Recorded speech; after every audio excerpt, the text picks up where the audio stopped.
पुण्यामध्ये आयटी कंपनीतल्या मित्रानं मैत्रिणीची हत्या केली आहे। पैशाच्या वादातून ही हत्या झाल्याचं समोर येत आहे।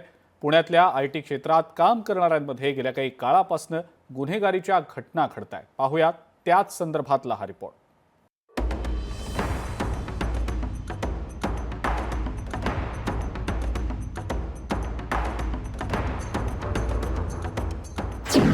पुण्यात मित्राकडून मैत्रिणीची हत्या। पैशाच्या वादातून मित्राकडून मैत्रिणीची हत्या। पुण्यात आयटी कंपनीच्या पार्किंगमध्ये शुभदाची हत्या। पुण्यातील विमानतळ परिसरातील WNS कंपनीच्या पार्किंगमध्ये मंगळवारी सायंकाळी शुभदा कोदारी या तरुणीची हत्या झाली। तिचा सहकारी आणि मित्र कृष्णा कनोज यानेच तिची हत्या केली। पैशांच्या देवाणघेवाणीतून ही हत्या झाल्याची प्राथमिक माहिती समोर येते। कशी झाली हत्या? शुभदा कोदारी आणि कृष्णा कनोज एकाच कंपनीत सहकारी। मंगळवारी सायंकाळी शुभदा काम संपवून निघाली।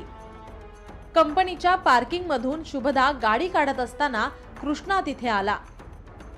भाजी कापण्याच्या चॉपरनं कृष्णानं शुभदावर वार केले। दोघांमध्ये पैशांची देवाणघेवाण होती। 4 लाख रुपयांच्या देवाणघेवाणीतून दोघांमध्ये वाद झाला। कृष्णाकडून 4 लाख रुपयांसाठी शुभदाची हत्या। सदरची घटना घडल्यानंतर तात्काळ सदर जखमी युवतीस सह्याद्री हॉस्पिटल या ठिकाणी उपचारकामी दाखल करण्यात आलेले होते।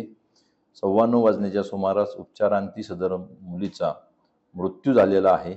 सदर प्रकरणामधील जो आरोपी आहे त्यास पोलिसांनी ताब्यात घेतलेले असून पुढील तपास पोलीस करीत आहेत। एका तरुणीवरती हल्ला झाला, त्याच्यामध्ये तिचा जीवही गेला।